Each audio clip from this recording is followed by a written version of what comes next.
your phone getting to 100%, but you not. Your phone done got to 100% and you still at 67. Girl, I wouldn't take. If I was you, I wouldn't take that. We're low key giving you the keys to life. Girl, I don't know if you pee. And mind you, the podcast is free. It's free. We might have to close the door. Usher, close the door. Look, close the door. Now we go. We got the tea and a theory. We got the tea and a theory. We got the tea, what? And a theory. We got the tea and a theory. Is this thing on? Ooh. Yes. Welcome to another episode of Tea and Theory, where we spill the tea and back it up with the theory. I am your host, Cassandre. And I'm Quenisha. And so, wow, let's get into it. We're on episode 4. Episode 4 already. Wow, guys, we've lived lives. I know. We are trucking along. Literally, hold my hand. Yes, we're like, I don't know, besties now. Like at this point, like you know us. No, like you're on the couch. Exactly. You have been right here with us this whole time. Yeah. But as always, starting with a check-in. Okay. How are you?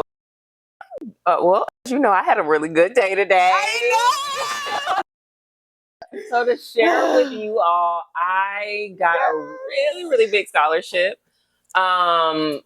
So I found out on Monday, and what's crazy is when I found out, I saw the email come through, and I was like, I applied for this last spring.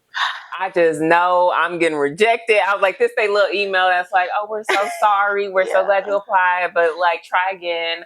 But no, I clicked on it, and it was like, congratulations. I said, huh? As they should have. I said, who? Me? Mm-hmm. Yeah. Okay. Yeah. Yeah, and I had until October 1st to accept it. I accepted that same day. I was like, we don't. No, like, there's no. What am I supposed to be thinking about? What am I supposed to be like? I'm not. I thought about it when I applied for this. Yeah. Then there is no further thought that needs to be because money. Yeah. Scholarships. Yeah. Recognition. Yes. Like girl. It's like yes. Right. So this morning we had the award ceremony honoring the 6 of us that received this award, and Cass was there to support me, of course. Yes.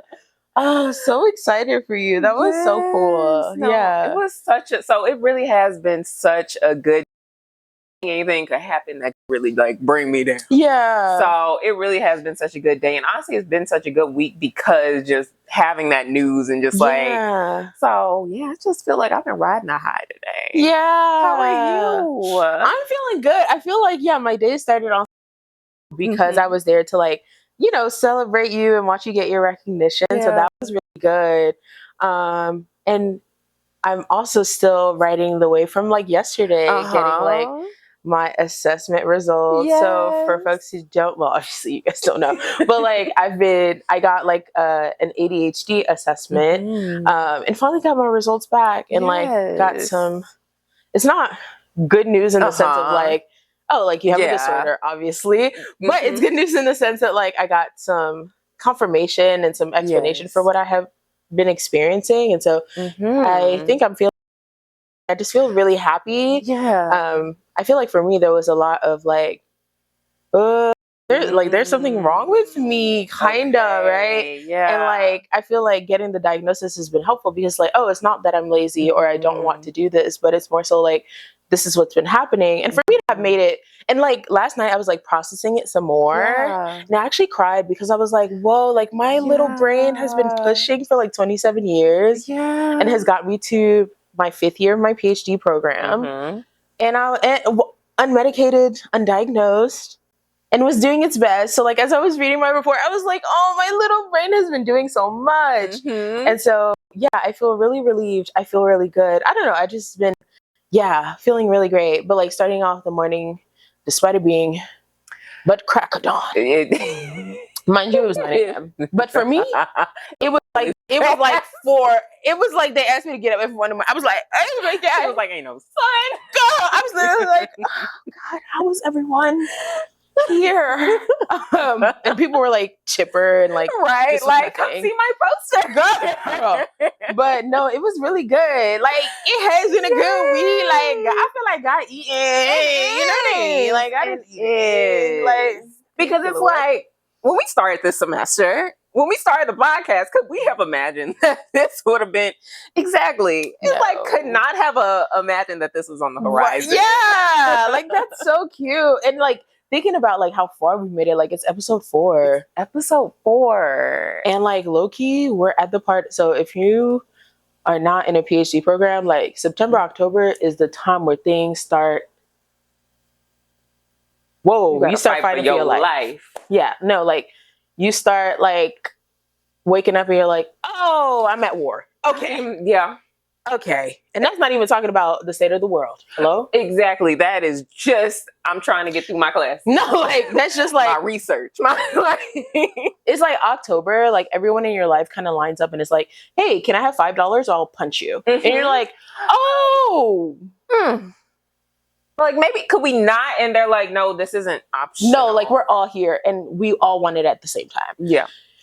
So I feel like us experiencing joy despite that is so tea. We're just so it's really nice. It is very nice. It is. So I'm glad that we are finding these moments of joy. Because like you said, the world, it's the world. There's chaos out there. It's so special to be able to find those moments of joy, especially within this program, because it's easy to get like stuck.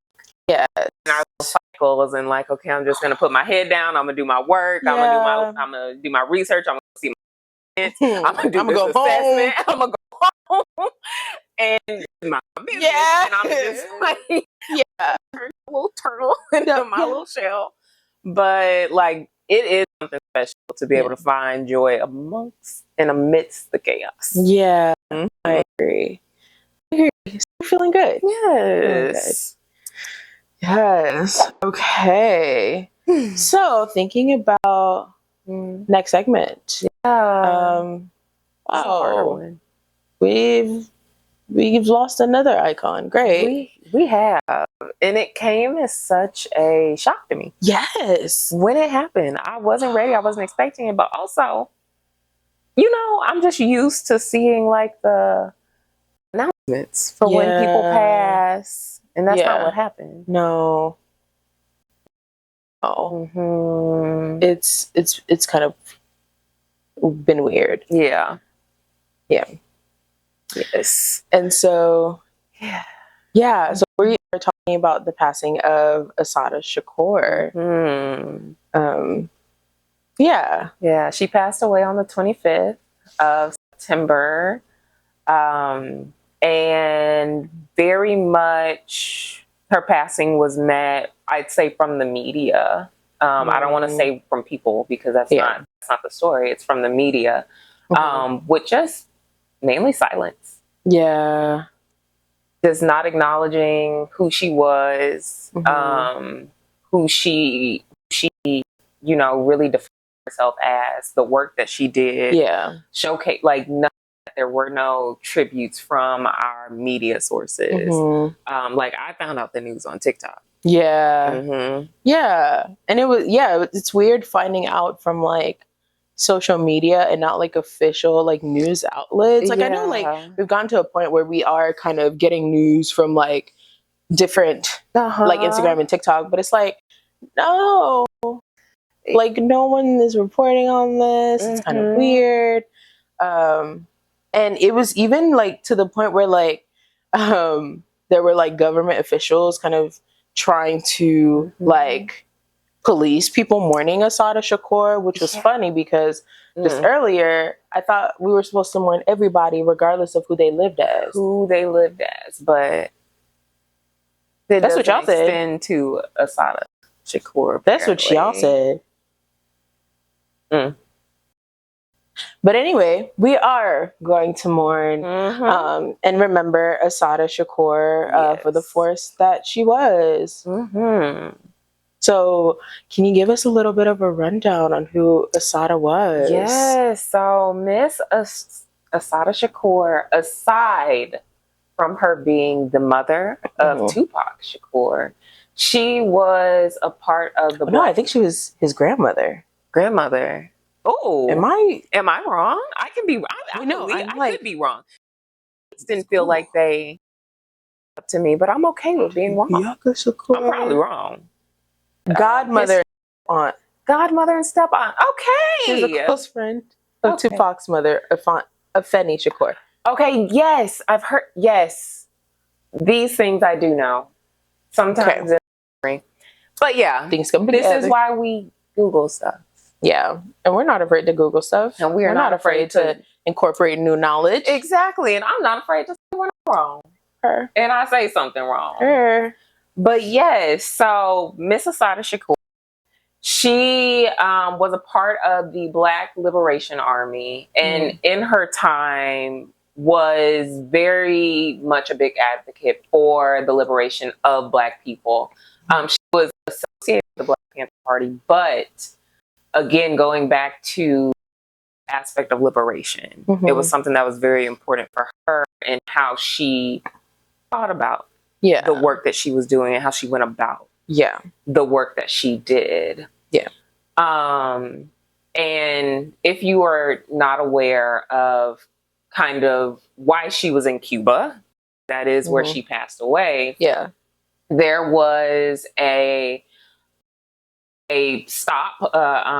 Why am I losing the term? There was like a traffic stop. A traffic stop. Thank you. There was a traffic stop that had gone wrong, in which a member of the Black Liberation Army ended up being shot and killed, as well as a state trooper.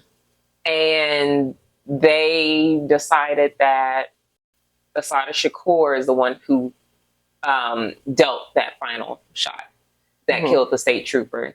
She's maintained her innocence throughout the entirety of this time. However, she was convicted of first-degree murder. Which, if you are familiar, requires some form of premeditation. Which you can't plan to be stopped by. You can't plan a traffic stop. You don't know if they're gonna stop. So some things don't add up, in my opinion. They do just be, and we have to think about times that this was happening in. Not that these times are feeling much different right now. But thinking about the times that this was occurring in the 70s. Yeah, it was May 2nd, 1973. Yes. So in the 70s, thinking about this is right after, and still like right after the civil rights movement. But still in where, places are just now integrating. Race relations they're not in a good place. And as was described, there were a lot of racial things that happened during her trial. So she ends up being convicted.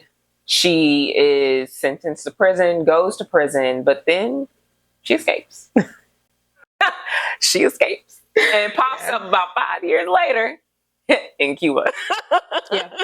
And honestly, kind of iconic to me. It's so tea. It's kind of iconic. Like, now they put you in that room, and you was like, "So I'm actually no longer there." I don't know if y'all. I don't know if y'all here. But. And I was thinking about this. Like, I wish I could have been a fly on the wall to that officer who went into her her cell and was like, this room ain't that big. She's like definitely not in here. Where did she? You know what? Was it like a cartoonish? Like she like propped her pillows under the blanket and like they patted it and they were like, you know what I mean? Exactly. Like that's so. I wish we could find. I don't know. Are there any did she ever write about like? Here was the setup, because I know she has like an autobiography, which unfortunately I haven't read. But. Like I did read that they were saying that how the breakout happened is members of the Black Liberation Army. They dressed up and posed as visitors. Guard hostage.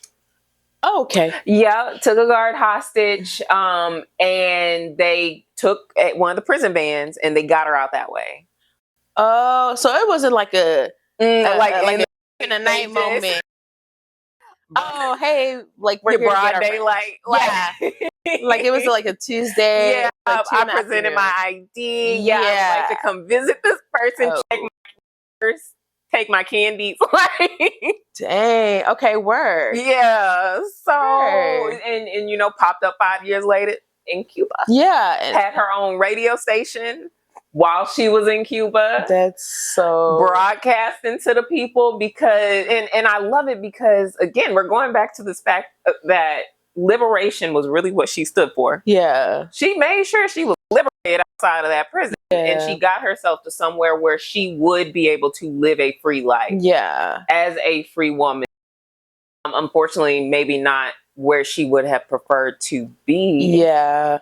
But she still was able to live a free life, and the Cuban government did protect her. Yeah, because I mean, they requested many times, like, get her back, and Cuba was like, no. Actually not. So. Like, she's kind of tea. We're keeping her. We're keeping her. Yeah. That's your loss. And it's also very unserious that, like, you're looking for a quote-unquote fugitive, and they're on the radio. Girl, on the radio. Like, y'all know be the government. I can't be the government. The government be pissed. Think about that, like, tune in to like 102.3. Hang on your fugitive. Oh, that's so sick.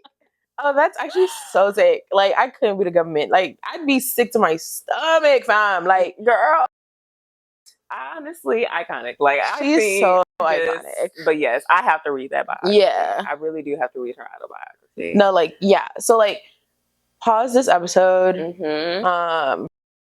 Wait until we'll come back from the future and we'll yes. Just kidding. Never mind that. But she's looking kind of like in Memoriam, but also like icon of the week, low-key. Yes, like she kind of fits into both very much because her life just was like just iconic. Yeah, and I think it's really cool to continue to do to advocate and to speak out in the ways that she was able to do, kind of living in Cuba. But I think like that's so cool because she could have easily just went into hiding. But I think, like you said, like that really goes to show like what she was about was, you know, liberation and, you know, staying connected to the people. So, yeah. Yeah, so rest in power, Assata Shakur. Yeah, power. And speaking of icon of the week, so this is a little bit of a good and a bad. Okay. So we have, so our icon of the week is it's a child. Okay. So that is different. Yeah, it's an 11-year-old in Detroit, Michigan. Okay. Well, I might be lying. In Lansing? Oh, okay. County? Michigan. There we go. Yeah. And so 11-year-old Sakir Everett, right? Went into school one day and an unidentified student like brought in like a loaded gun to his middle school. Oh, wow. And apparently they're saying that the student pulled out the gun in the bathroom and like gave the son to Sakir. And so his mom, Sarita McClurkin, basically said like, oh, like, my son has grown up like around guns. He's been shooting with his grandfather, hunting with his grandfather, so he's very knowledgeable about guns. And so what happened when Sakir got that gun from his classmate was that he disassembled the gun. Oh. Okay. Like Devo.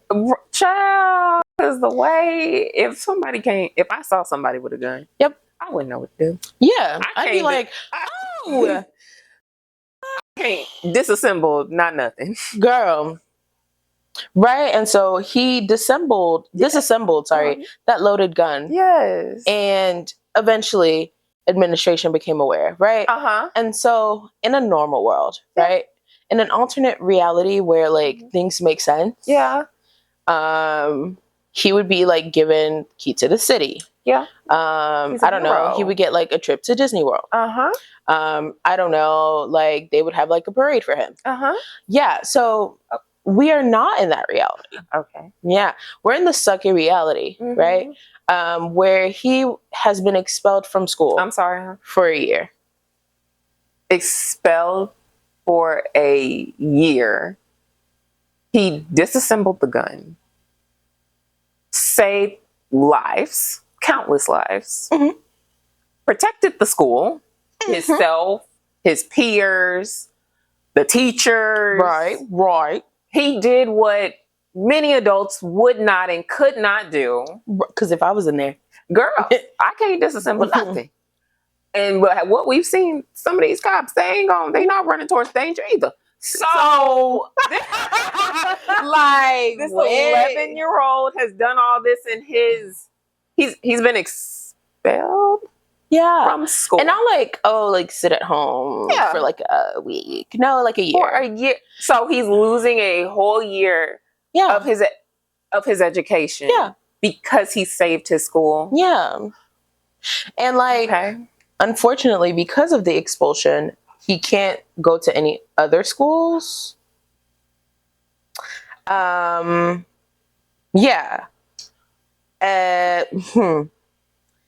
Okay. So I'm reading this article, and so when his mother asked him, like, why did you not immediately tell an adult about the gun? He said he was scared and he was never taught what to do in this situation. Yeah, because he's 11. He's 11. That's a baby. That is a child. So the reason why, like, after he took the gun apart, he put it inside of a heater in the classroom and threw the bullets in a garbage can, right? And so the administrators the district officials issued a statement where they were like, after a thorough investigation, the full account of the incident has not been reported, and the statements appear to have been offered selectively to create a false narrative. So there's a lot of things missing out. But like, basically, we are going to uphold the decision that we made. So we're doubling down. Yes. And I'm confused because why are we holding an 11-year-old to this kind of standard where he has to like follow all these rules when most of the rules regarding school shootings have been duck under a desk? Literally. That's what they tell us to do. They're like, either get behind a desk or get out of sight of a window. So which part of the training like is run, go get a teacher? Yeah. Or like, have y'all been giving training to kids about like what to do if they see like another student like with a gun in a bathroom at 11 years old? I feel like I'm missing so much, like, and they talk about, y'all missing so much information. Then give it to us. Then what's the information that we're missing? Give us the information. Like, since you already talking, keep flapping your lips. You said there's a false narrative. What's the right narrative? What's the correct one? You didn't give it to us. So the false one's gonna keep going if you don't say nothing else. But babes, what else could you have to possibly? The only narrative we have is that an 11-year-old was faced with a loaded gun and then disassembled it and saved everyone's lives. Like, girls, the plot has been lost, tossed, and put in the sauce. Girl, the plot is a comic book and someone has ate it. At this point, it's been digested. It's gone. It's gone. What are we talking about here, right? And so at this point, hoping I'm a good lawyer. Yes. Yes. Yeah. And if you don't have the funds, I hope there's somebody out there pro bono. You got to, girl. Yeah. Because this is good money. Like, yeah, look. This is such good money. If I was a lawyer, I'd be rubbing my hands like Birdman. Oh. We is taking this to the highest court. Okay, but okay. I just remembered the climate that we're in. So, let's. Yeah, I just remember. Because if we take it up there, yeah.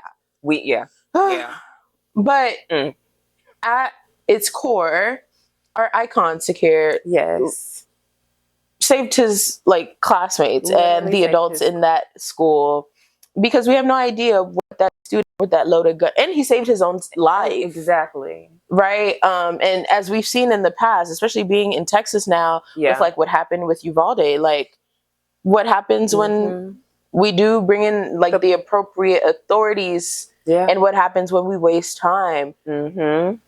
That young black boy did not waste no time. He locked in immediately. He said, "Oh, I've seen this before. I know what to do. I know a gun." Scared and all, because I know that was the reason why some people were saying that they couldn't go into no building. Child. So, because imagine if they're saying that they can't go. What do you think this 11-year-old experiencing? Prefrontal cortex is not even put together, and he disassembled that gun. And y'all want him to have the forethought to, I need to go tell it, babes. Mind you, I'm shaking. I'm disassembled the gun and I'm shaking. I don't know what to do now. Girl, I'm catching my breath. I just everybody. Child.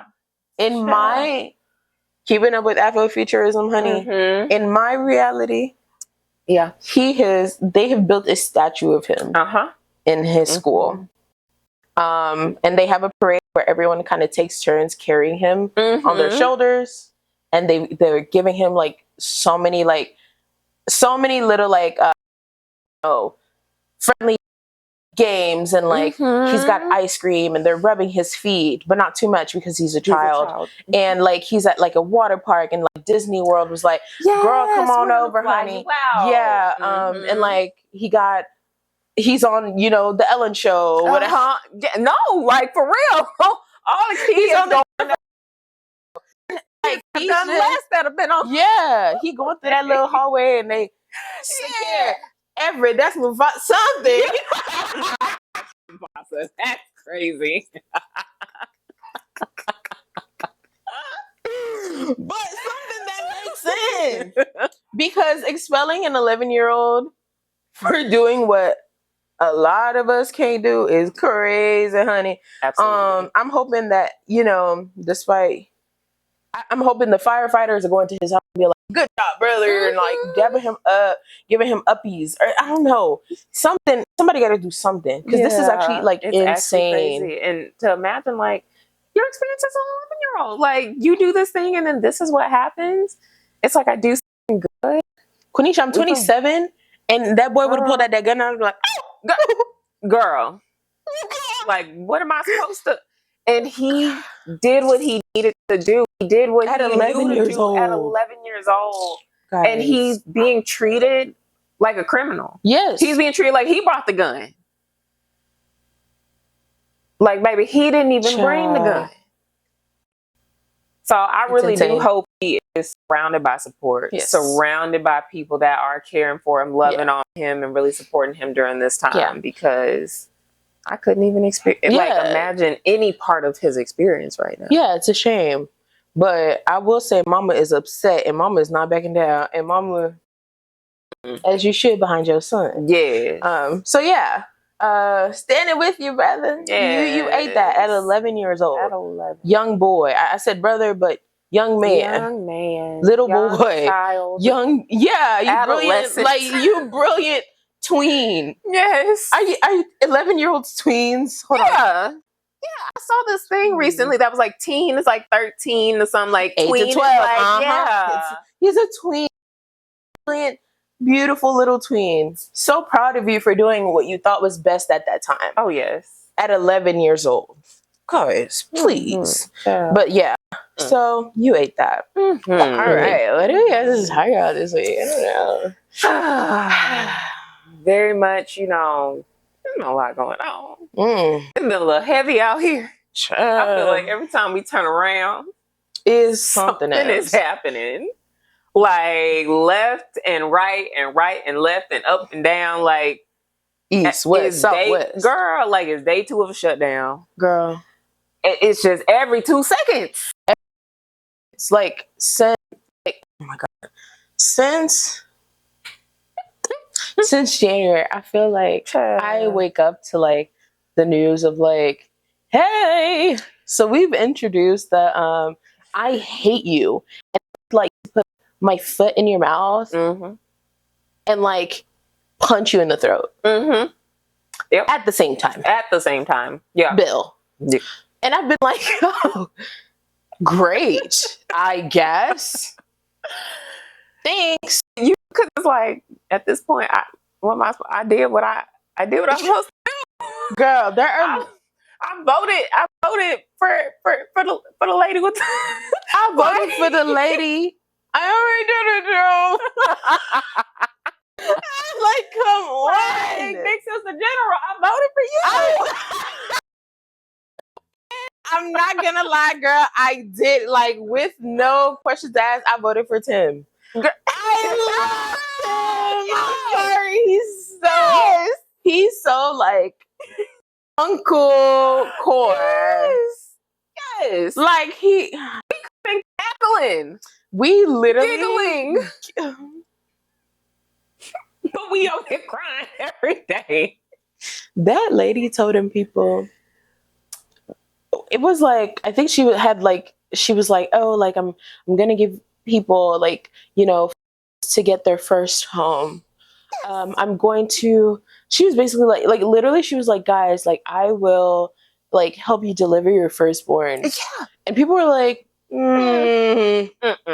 remember that time we were locking up black man? I was like, it's like, which is crazy because remember DL Hughley was like, oh yeah, he came out, he was like, da-da. And then like during her campaign, he came out and he was like, sorry, my fault, da-da, very public apology for that.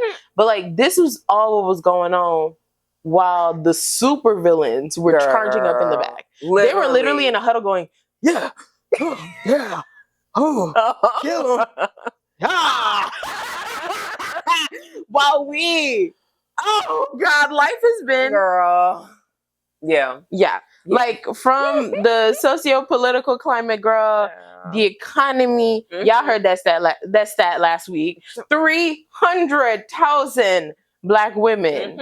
Okay, the attacks on Black and POC communities, the LGBTQ plus communities, girl. The mass shootings. Yeah. They be like several mass shootings. There'll be like several mass shootings in one day, and it's kind of like, okay. Now there's the government shutdown. Yep. There's the continued war on Gaza. Yep. Like, and I feel like I'm losing my, and I'm supposed to like wake up and like do my skincare. Girl. And like do yoga and like drink matcha and like pretend that like life is not atrocious. Yes. And on top of all that, still go to class. True. Go to externship. True. Do your research. True. Apply for internship for you. True. And so we're supposed to be doing all of this. Like we're all pretending like AI isn't just like slowly drinking all of our like drinkable water. Child. We supposed to pretend like AI is not poisoning communities, right? Literally. Like, you know what I mean? Literally as we're speaking.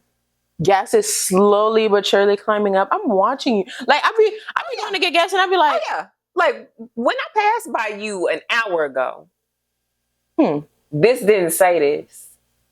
No, honestly, like on the top of the gas, every time I go to another state, I get such a like sticker shock. I forget how fortunate we are to be in Texas. Girl, I went to California and I said, girl, I get scared. When I go home, yeah, no, because I'll be sitting there and I'm like, anytime I think about like, oh, it'd be nice to live somewhere else, and then I get outside of Texas and I see that gas, I'm like, this is why y'all got public transportation. Girl. This couldn't fly. Like we couldn't pay. Bro, I was like, I was in California like, girl, let me be quiet. But like, it's so much going on. Like, you'll see the price of like, you'll be grocery shopping, and every week the groceries keep getting higher. And oh my God, another thing with AI, the reason why our electric bill is so high is because of AI. But mind you, do you know that ain't got nothing to do with this apartment that I'm paying my electricity for? Cause I didn't put your data centers in here. I didn't ask you to. I didn't even ask you to put up the data center. Y'all just put ChatGPT on my computer. I didn't even ask y'all to do that. You know what I mean? I didn't. I don't like. I would have remembered that, and I didn't. So, yeah, and girl, the electric bill stuff is shocking me so bad because, like you said, this is a 1-bedroom apartment. This is my apartment. So I've been watching. Girl, it was so bad. I had to call them electrical people like, are y'all sure? I need you to run this back. I literally told the lady, run it back. Are you sure? And honestly, sometimes you do have to tell them to check the meter again. Yeah. My mama, when I was growing up, my mama, she called them and I know that's right. She said, I know y'all didn't check this meter. She go out there and look and she said, this ain't, you come out here and check this meter. Come and see. And guess who come check the meter? Come check the meter. I literally told that lady, like, this can't, like, guys, it's just me in this house. It's just me. It's just me. Like, it's not two of me. It's just me in this house. It's just me. And she was like, yeah, it's because, like, the price per wattage or watts is higher. And I said, oh, why? Like, I literally went, oh. So I'm going to start lighting candles in my crib. No funny stuff. It ain't nothing to turn some lights off. Girl, like, I'm good for turning the light off in here. Me and my dog be in here chilling, candles on, light off, TV on. Yeah. Snuggled up. Yeah, because enough's enough. Enough's enough. Like, I have a little lamp for if things get apocalyptic, honey. Yes. Okay, so a sun, like a little sun. So girl, I'm gonna start walking around my crib just because because the way this electricity is getting out of hand. So yeah, but it be stuff like that. We losing like great, members of our community. Like, this is crazy. And mind you, and then I'm just supposed to be like mentally sane. I'm supposed to keep showing up and being fine. How, girls? Exactly how? Because I'm tired. No, like, I'm tired. Like, I'm wearing these glasses and the bag's under them.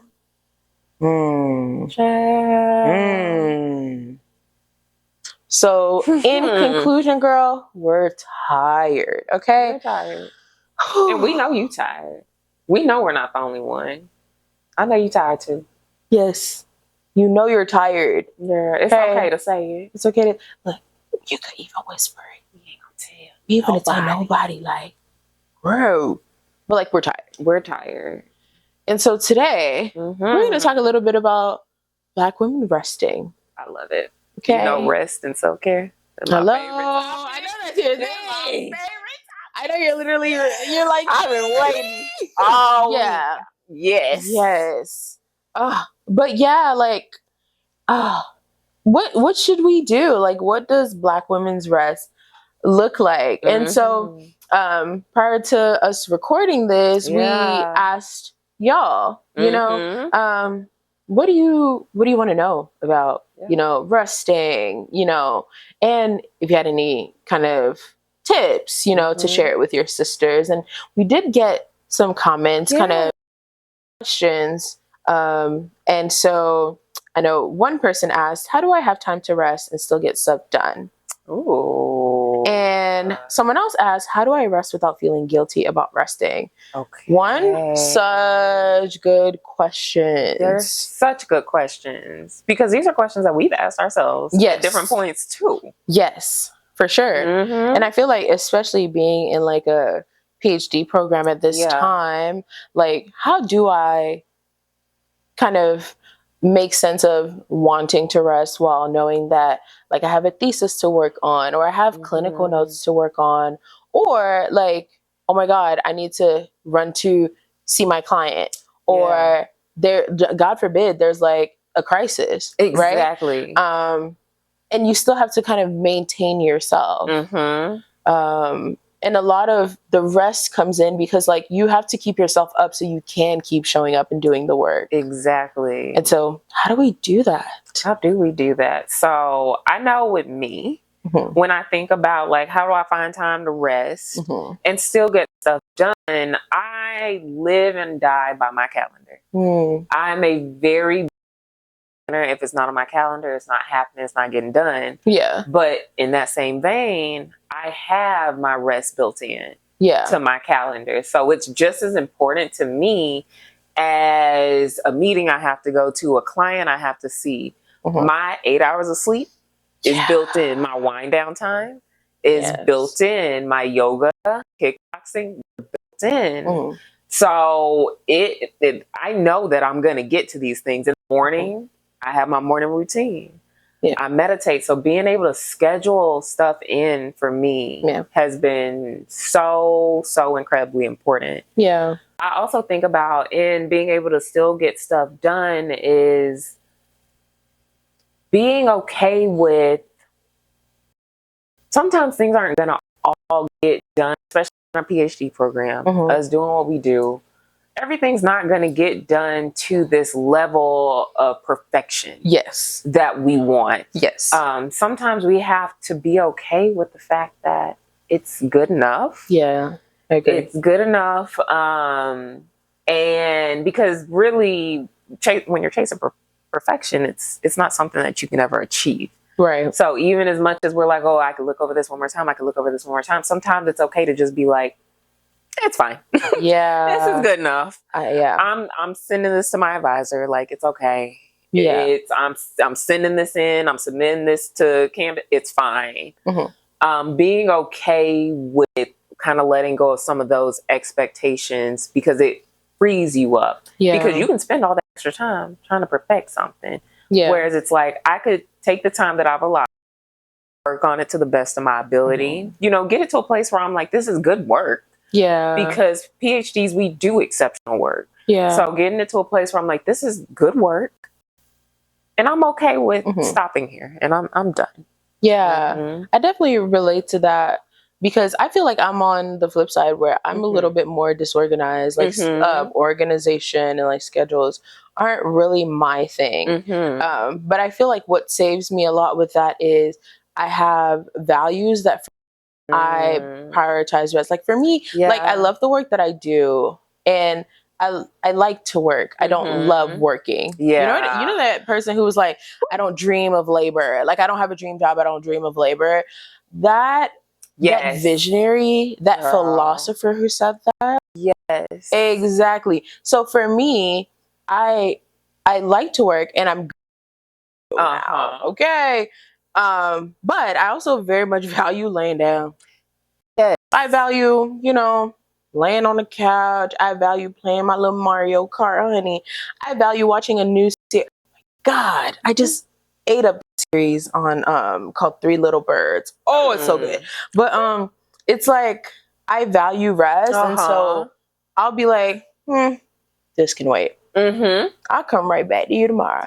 And things get done. It gets done. It will get done. And I feel like I'm very quick to be like, this is good enough. Here you are. Yeah. I'm gonna go. Yeah. I'm gonna go and hang out with my friends now. Yes. You know what I mean? So I feel like for me, finding time to like resting and getting stuff done is also about like understanding that rest is not just about laying down. Rest, I feel like rest is about like things that recharge you. It's literally like putting yourself on a charger. And so if laying down and having naps is what like recharges you, that's your rest. If you like to do skincare, if you like to work out, if you like to like play video games, if you like to hang out with friends, go to bars, like if you like to go to museums, like things that recharge you.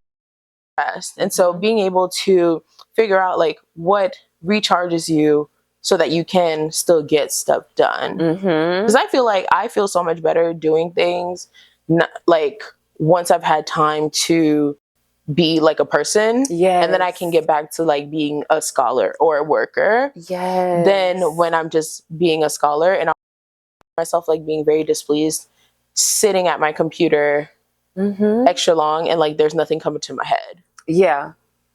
So that rest is so important for me to like keep going. No, I agree. And that makes me think about, so when I took that week off last year, for context, our third year is one of the busiest, one of the hardest in the program. Coming into third year, we go throughout the summer seeing clients. And so you don't really get a break. And I was also defending my thesis at the same time. So trying to finish that up during the summer. I'm seeing clients.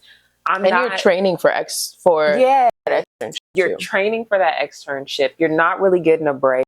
Doing other research too.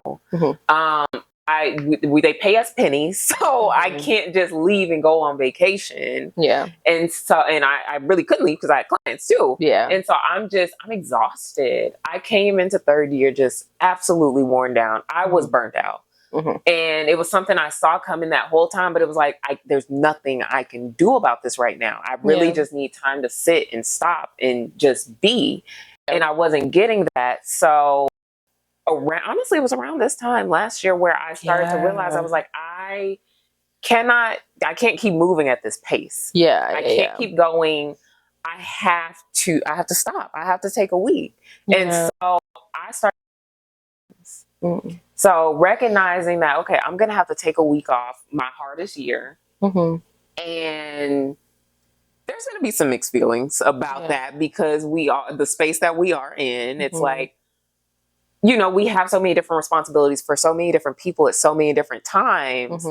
You know, you have clients, so you got to make sure that they're taken care of. So I started making plans for making sure that my clients are going to be good, that they're prepared for me to take a week off, making sure that my work, that I can leave that week and not feel guilty about being gone. So I wanted to make sure that, okay, any work that I need to do, let me put, like, if it needs to be done during that week or before, let me go ahead and knock it out. Let me get that done. Let me make sure that when I come back, I'm in a good space. I was able to communicate to everybody that I need to communicate with, set up systems that I need to set up, so that by the time, and I did this 3 weeks ahead. So by the time I got to that week in October, I was able to, I turned my email off. I was able to really put my phone on Do Not Disturb. And I did whatever I needed and wanted to do that week. And it was one of the most peaceful weeks I feel like I've ever had, because I was able to curate it. In that way, I was mindful about the fact that my body is not going to be able to make it. I can't keep going. And like you, I prioritize rest. That is something that for me is before anything. When I came into this program, that was on the forefront of my mind. Like, I have to be able to rest. I have to be able to take time for myself, because I worked myself so hard during my master's and I ended up with migraines. So I was like, I can't, like, we're not going back. And so when I noticed, like, okay, you're wore out. When I took those precautions and did everything I needed to do to make sure I could take that week, when I tell you, I was making myself breakfast in the morning. I was having slow mornings, and I would get up that day and I'm like, what are we feeling today? Like, what do we need? And some days it was like, okay, I just want to, I want to sit on the couch today. Some days it was like, okay, we're going to go out on the balcony. We're going to read a little bit. Then maybe we'll go to yoga. Maybe somewhere, go like hang out. Maybe, you know, every day I really was able to make that decision. And I was intentional about, like, I'm not going to plan too much because I don't want to overdo it. But when I tell you, I came back from that week absolutely recharged and ready to go. And I didn't feel guilty, because I knew this was something that was important to me. If something happened to me, they're not going to feel guilty. No. They are not going to be worried about, like, pass out in class. They're not going to, like, people will express, you know, sorrow at that happening. Will keep going. People will keep going to class. Clients will still be seen. Like, life continues to happen. Life continues to happen, and it's like, at what expense? And it's the expense to me. It's the expense to my body and my mental health. And once I was able to really, like, sit with that reality and come to that, like, conclusion, I think I stopped feeling guilty about taking time to myself, taking time for rest, taking time for self-care, because I was doing what I need to do to be able, in order to show up, because I love working with my clients, but I know I can't show up for them if I'm not okay. So I don't feel as guilty, because it's like, I have to do this. Like, this isn't negotiable. These are my non-negotiables. I have to be able to take care of myself, so that, like, that scheduling in I was talking about, those are my non-negotiables. They don't get bumped. They don't get pulled out. Like, if somebody tries to schedule something over, baby, I can't go. I'm sorry, I got plans. I have something to do. And I don't care if it's just, oh, today's the day that I do my whole little face routine and I steam my face and I put my face mask on. I have to do that. I feel like people can sometimes think about, like, self-care as, like, I don't know, like they diminish it so much, and I'm like, why? That's the whole thing that's keeping me going. Literally, it's what keeps you alive. So, like, why would you not want me to take care of myself? Exactly. Why wouldn't you want me to recharge myself? So I can show up fully. Yeah, because they'll be so quick to then, once you start wearing down and, when you start experiencing that burnout, no one actually, a lot of people really struggle with showing compassion to Black women who are burnt out, right? It then just becomes, well, why aren't you just doing this well? Or what happened? It seems like you're not able to do this and that. Yeah. Or it becomes like a critique of how you're showing up, but nobody is worried very tired or taking care of yourself, right? So to prevent yourself even getting to that point where you're not able to do your work effectively, you should be taking care of yourself. You should be, and it should be a regular part of your routine. What you do, self-care. And I think when people picture self-care, they think about self-care, we're picturing like the self-care gurus on like Instagram and TikTok and come with me to like get this facial, come on. And it's like these things that, at least for me, they're like little special things, or like growing up, it wasn't like a part of our regular everyday. It's these special little things, but it's not focused on as much of how much self-care is supposed to be built in to your everyday. Like, what in your day is going to bring you peace to you when you get, what's going to get back home from work? Like, what are these things that we're building in? And I think being able to shift that focus is really important, because when we think of self-care as something special, like feel like, okay, it's that important, or like it needs to be prioritized. Right.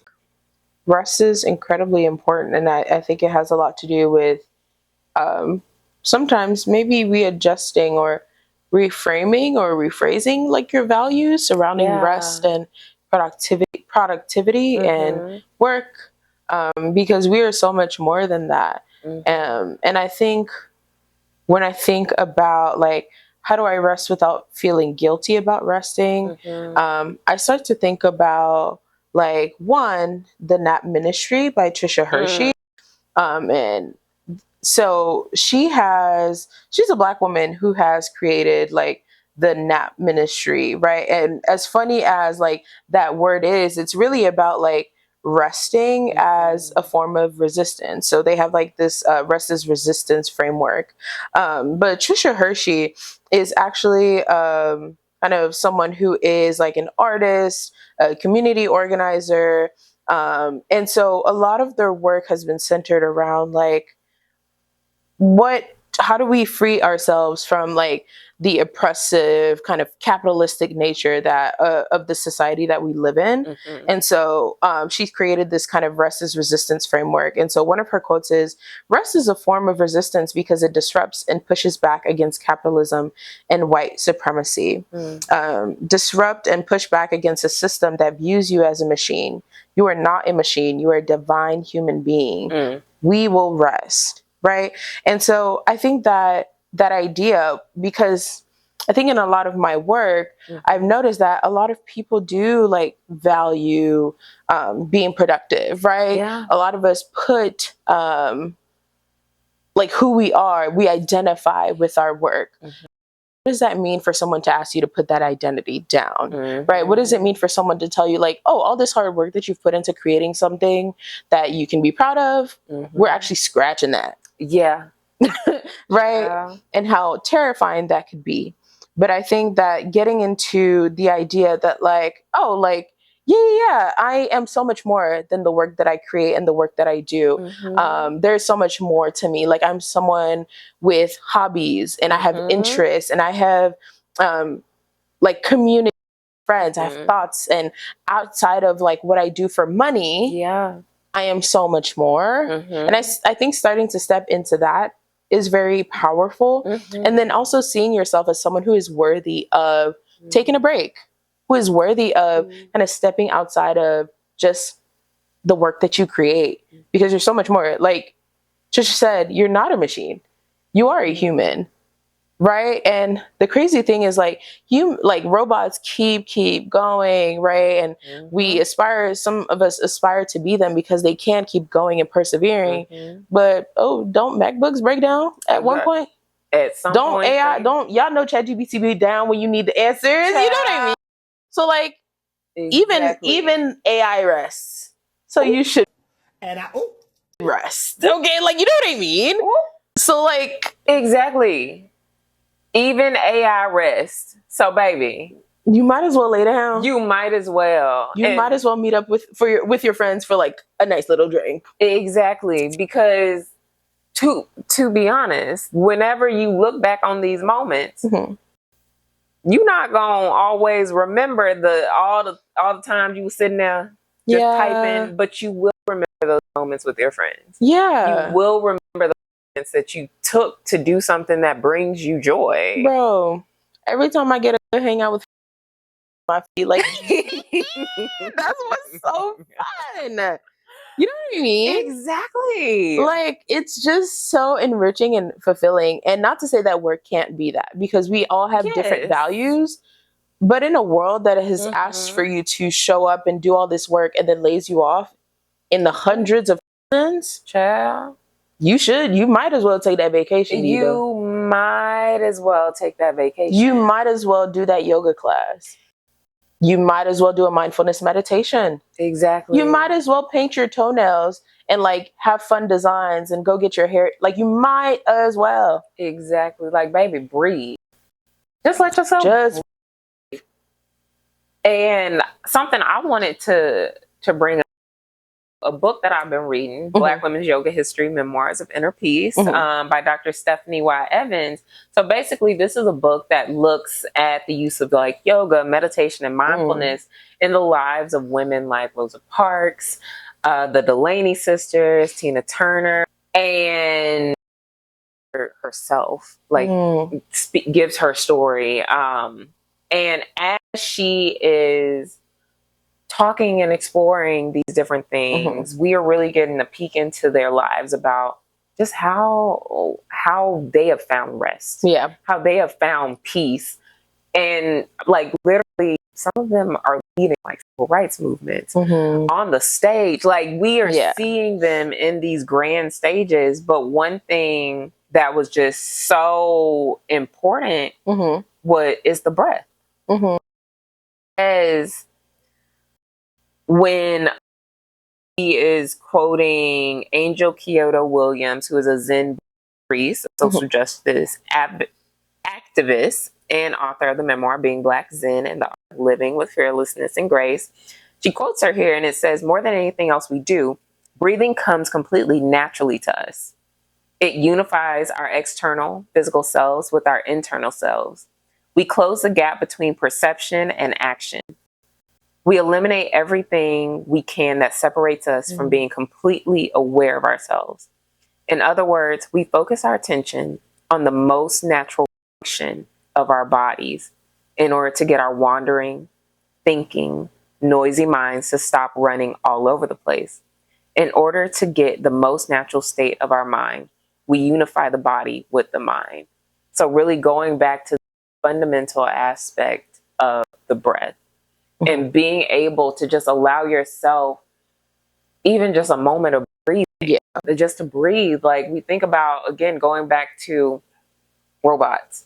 Robots can't breathe. They may break down just like we do, but at the end of the day, they don't have this life force. The breath is a life force, and when you are not taking moments to breathe, are you living? Are you really allowing yourself to live in that at that time? Is something I think about, and I think it's so important for us to take those moments to just breathe. Just let yourself breathe. Yeah. And for anxiety girlies, it's okay.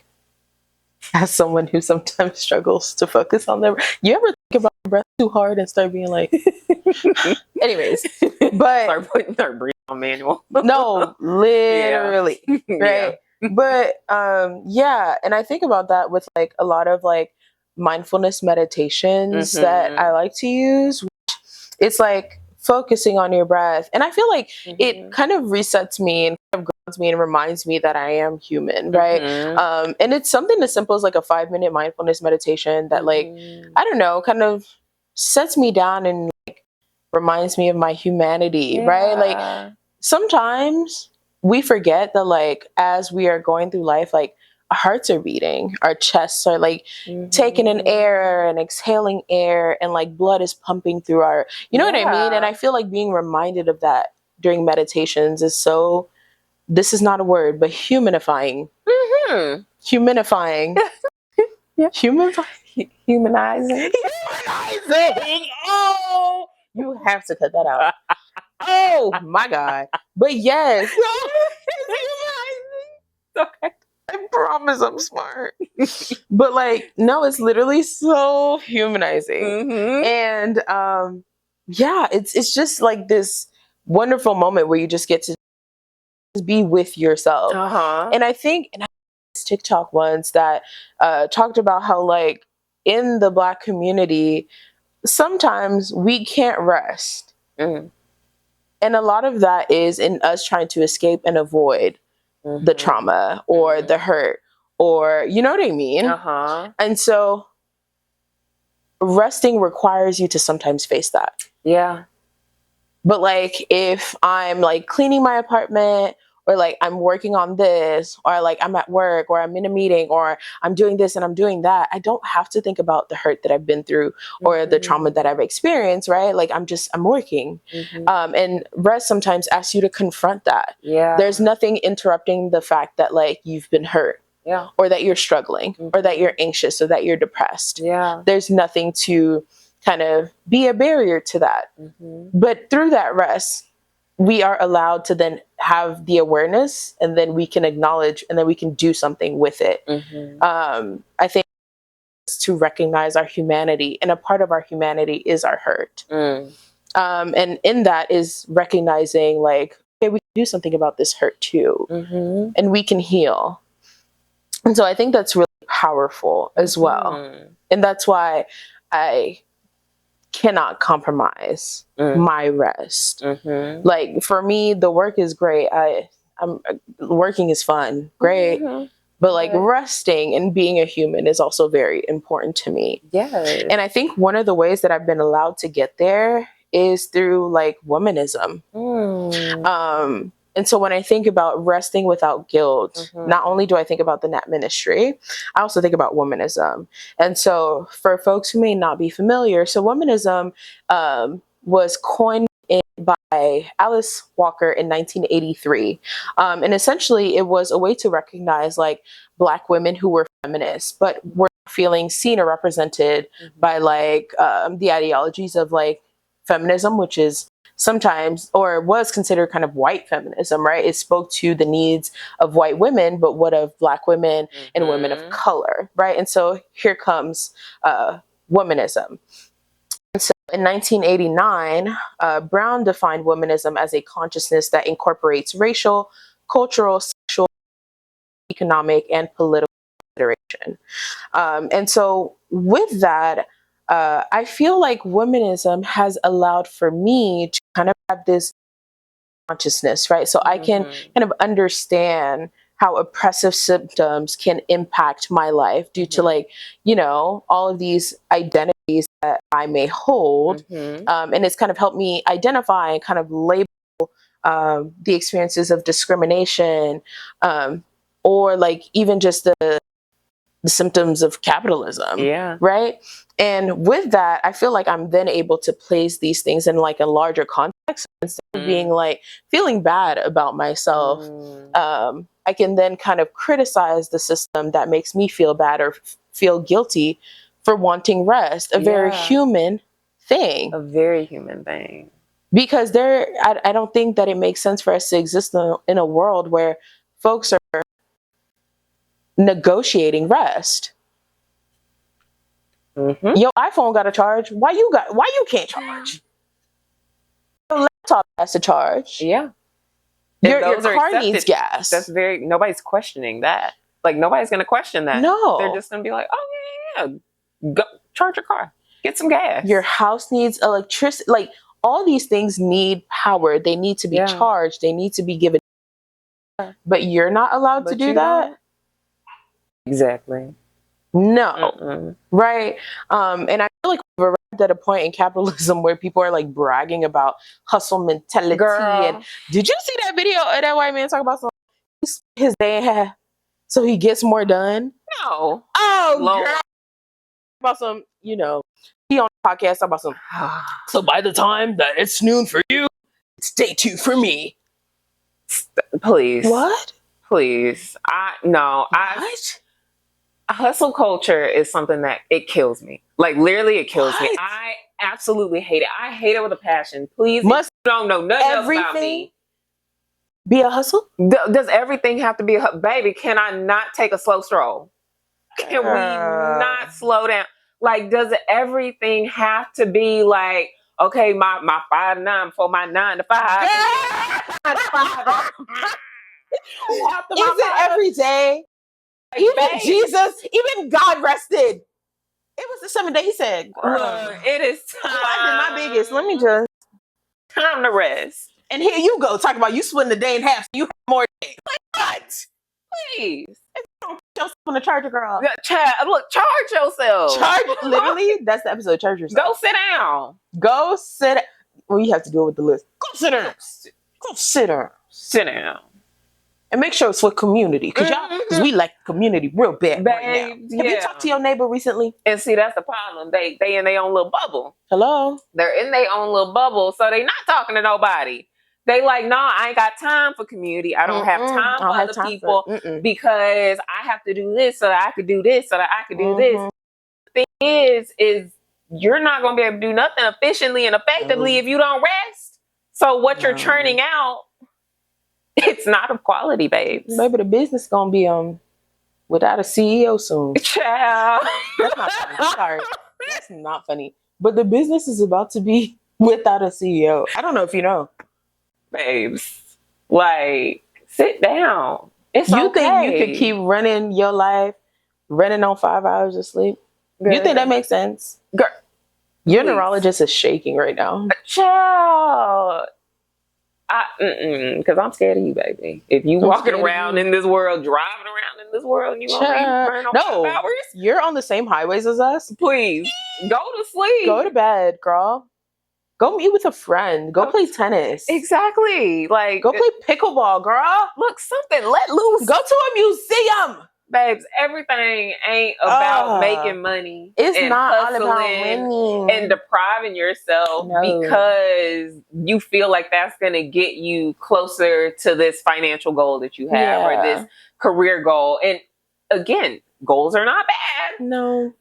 Wanting a certain career, wanting to make a certain, that's not necessarily bad. No. But there are ways to go about it in which you can still care for yourself and care for those around you. Yeah. And build community at the same time. The community doesn't have to be transactional. Yeah. It does not. Literally, we can just enjoy each other, be in each other's presence. And it doesn't always have to be a networking event. Yeah. It doesn't have to always be us going to a mixer to make business connections. Yeah. Babes, it's okay to sit and to rest and to just dilly-dally. When's the last time you've dillied or dallied? Babe, like, quickly. I did last night, personally. I love a good little dilly-dally. I played tennis with a friend. Just wanted to make that clear. Because, the implications there were... Yep. But yes, a good go walk around. When's the last time like you've like breathed the air and like went and just pause for a moment? Yeah, because I do that when in the mornings when it's getting a little bit cooler. I take my little yoga mat out to my balcony. Yeah. Okay. I sit down and I'm like, okay, this is nice. Might see a little bunny hop by. Yeah, and just enjoy the planes flying by. When's the last time you've listened to like a really good playlist? Yes. Right? When's the last time you've listened to danced. You know what I mean? Yes. When's the last time you've listened to a fantastic podcast? wanted to share it with a friend. Send it to somebody right now. No, I'm kidding. But no, seriously, like, I think understanding that there is space for work, but there's also space for you to be a person, right? And reminding yourself that, like, wow, okay, I understand the system that I live in, right? I understand that capitalism wants me to keep going, but capitalism who? She gonna beat you up? Look. Hello? Look. You know what I mean? Like, recognizing but seriously, right? Like, thinking about the fact that, like, you are existing in this society that is demanding for you to, you know, work yourself to death. But consider the fact that working yourself to death, they will replace you. They will literally walk over your dead body and bring in the new person who will then also walk over your body. So they've walked over you once, and then 2, and then 3. The second person is doing it. So there's 3 people. Okay. Anyways, the point is, like, rest, please. Okay. And I also want to say, in a little bit of a acceptance and commitment therapy vibe, right? Experiencing guilt is okay. It's an emotion, right? But biologically, emotions only last 90 seconds. Okay? Emotions come and they go. You are allowed to feel that guilt. You are allowed to then become aware and process that guilt. And recognize that you don't have to stay with it. You don't have to hold on to it. You do not. You can let it go. That's the choice, right? Yeah. Like, it sounds crazy, but we really do get to choose sometimes what we hold on to. Yeah. And if we don't want to hold on to guilt, we can practice letting it go. Yes. And it becomes easier over time. Yes. It's not something that's going to happen overnight. It's not something that's going to happen the first time you try it. There are times where I still feel a little guilt slip in sometimes. I'm like, I could be. And then it's like, girl, bye. And it gets easier to say, girl, bye. After a while. But it comes with that practice. Of being able to practice letting go. And saying, I'm not going to hold on to this guilt. I don't have to hold on to it for dear life. It's okay that it popped up. I acknowledged it. Let it float on by. Because we're all our not to be a therapist, but all our emotions are valid. Right? But that doesn't mean that they then have to influence your behavior. Right? We get to feel guilt and we can go, well, that was a nice feeling. Gonna move on now. Felt that. Felt it. Processed it. Hey. Did that, done that. Let me go and meet up with a friend. Exactly. Let me go play pickleball. Or whatever you like to do that recharges you. Like, I literally want y'all to hold on to that. Every night you put your phone on a charger, but you don't deserve to put yourself on the charger. You gonna let Apple win over you? Child, because your Apple get into your phone get into 100%, but you not. Your phone done got to 100% and you still at 67. Girl, I wouldn't take. If I was you, I wouldn't take that. Child, if I was you, I wouldn't take that. I would not take it. And I think this brought up another thing for me. Is there's sometimes we don't have opportunities to figure out what recharges us. And so if you don't know what recharges you, that may be another reason why we're not taking the opportunity. Fair. To recharge. Yeah. And that can be hard too, because we don't have these opportunities all the time to, like, okay, well, girl, what do you like to do? What hobbies do you have? What hobbies do you want to engage in? And if you don't know, the best thing to do is to just try stuff. Go outside. Girl, do stuff. Go outside. Try stuff. Go try painting. See if you're a little Picasso. A little Basquiat. Go shoot a basketball. You might be the next Angel Reese, and you don't even know it because you're sitting at home on your computer. Exactly. You want to hiking? Maybe you like the outdoors, girl, but you've been inside on that computer. What if you're, like, really into biking and you don't know? You don't know unless you try. I didn't know I like paddleboarding until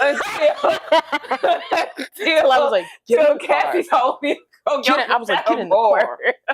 Get on the paddleboard, girl. And mind you, I can't swim, so apparently there's something to it. See, just try it. Like, literally, no, but that's such a good point. Like, where do I start if I don't know rest? Like, I don't know what to do. Like, I ain't met her, girl. Looking at it like Keke Palmer. I'm sorry to this man. I hate to say it. I hope I don't sound ridiculous. I don't know who this man is. I mean, he could be walking down the street. I wouldn't know a thing. Sorry to this man. I don't know who that is. I don't know who that is. Get to know. Have you shook his hand? Yeah. Have you introduced yourself to Rest? Oh. Have you welcomed him into your home? Have you offered him a beverage? You know what I mean? Yeah, exactly. So, like, yeah, that's such a good point. Figure out what is restful. Because if you sit on, TikTok, you follow what the girls doing, and they doing skincare, you done did skincare, you was like, dang, they ain't doing nothing for me. I feel more exhausted. Yeah. I got 50,000 products I done had to put on. My face feels mad heavy. Exactly. Try things. Date yourself. Yeah. We're always talking about dating other people, getting to know them, figuring out what their interests are. Leave that man. What is your interest? What do you want to do? Go date yourself. Go date yourself. Go figure out what you like. Get to know you.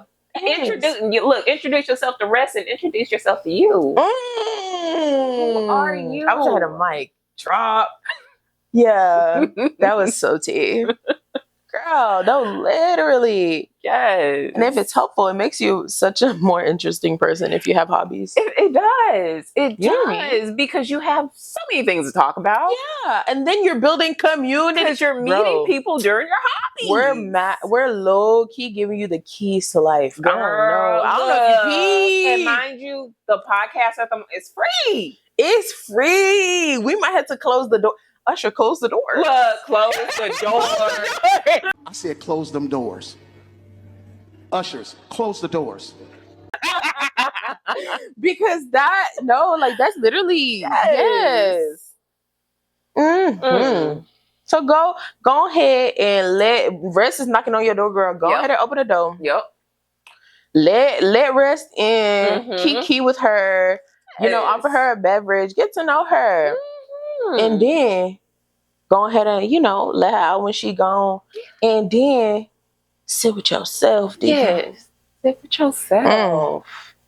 Ain't nothing wrong with that. Or vice versa. But you can do either one first. It really don't matter. Yeah. It really don't matter. Yeah. Whoever shows up first. Whoever knocks first, open the door. Exactly. Look in the people. Please. We not trying to do sinners around here. Yeah. Oh my God. Speaking of sinners, wow, it's October, divas. Oh my God, I'm gonna watch that movie. I'm definitely gonna have to do a little rewatch. No, I'm rewatching Bad. It's time. I'm actually kind of not rewatching. I'm reliving. I'm lip syncing. She's quoting. No, I'm quoting. I'm actually acting alongside. Yeah, no, I'm in the movie. I'm in the movie. Yeah. Her lane. Yeah, I'm in the movie. Way on women smoke. I'm in the movie. So, oh my God, you know what part I've been thinking about randomly? What? When Annie goes, I don't want your money. Your money come with blood. I'm just saying that all the time. Because, don't nobody want money. Knowing me, I would have been like, thank you. That's why I'm not here. That's why I'm not Annie. But also, I'm alive. So, sorry. Love you, Annie. Let's move on. I love those characters, so she did not deserve that. My queen. Okay. Yes. Do you feel like you've said all you needed to say? I have. What about you? Okay. Oh my God, I haven't done an accent in so long. She has not. Damn. She has not. You missed a couple of episodes. That's what I'm saying. Oh my God, guys, I'm sorry. Well, what's your tea? Can we help you with a theory? Send us your tea through our email, teaandtheory@gmail.com, and follow us on all our socials at Tea and Theory Podcast. We can't wait to see ya. Yeah. And as always, Quenisha will end this episode with a brief meditation and some words of affirmation. Yes, I will. And since it's all about rest, get ready. Are we sleeping? So I'll invite everyone, as usual, to find what feels comfortable for you. That may be laying down, it may be sitting up with your feet flat on the ground, hands on your legs, or resting on your legs. If you feel comfortable, I'll invite you to close your eyes, or if you're not comfortable with that, just allow your gaze to soften as we begin to enter this moment of rest. So as you're settling in, allow yourself to take a few deep breaths as you're breathing in deeply, focusing on expanding your diaphragm or expanding your tummy on your inhales. And when you're exhaling, allow your tummy to push that air out. Falling into this rhythm now for yourself of just taking these deep inhales and exhales in the spirit of rest. I really want us to really be present here, really taking notice of the feeling in this moment. And as we take notice, not changing it, not making an effort to change it, but just practicing, just noticing what's going on for you, what you're experiencing. Allow yourself to release control, release the need to fix or to do or to change. Just allow yourself to settle in to who you are in this moment. Allow yourself to notice, what is it that you're feeling in your hands? What is it that you're feeling in your chest? What are you feeling in your jaw? What might you be feeling in your toes? Just allow yourself to notice different points in your body that maybe you don't always pay attention to. And if you have any thoughts that pop up in this moment, that's okay. It's very normal. Allow yourself to just take note of those too, and just let them float away. There's no need to catch on and grab them. Just let them keep going. Give yourself the gift of release.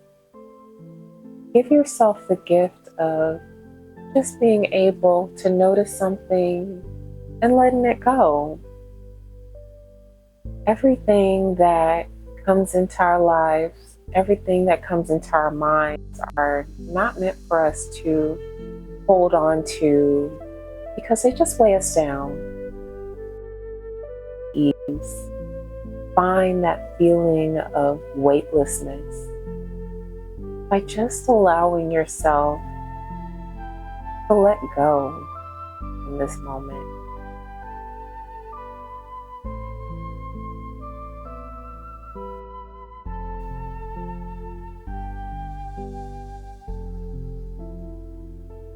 So as we are slowly ending our practice, I do want to leave you with a few affirmations.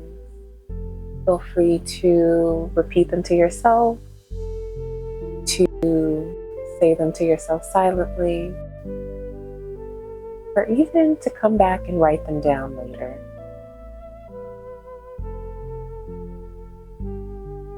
I deserve rest. I deserve rest.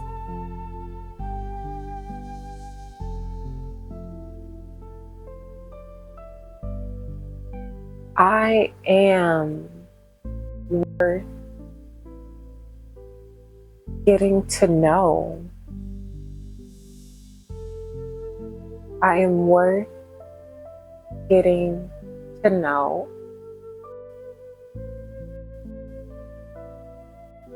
I choose peace. I choose peace. Allow those affirmations to really just sink in and wash over you, bringing your awareness back to your breath now. Slowly begin to wiggle your fingers, wiggle your toes, and just bring yourself back into this present moment here with us on the couch.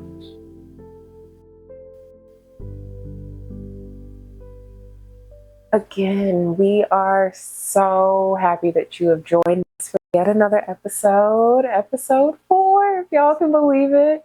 We are so excited that y'all are taking this journey with us and that y'all are along for the ride.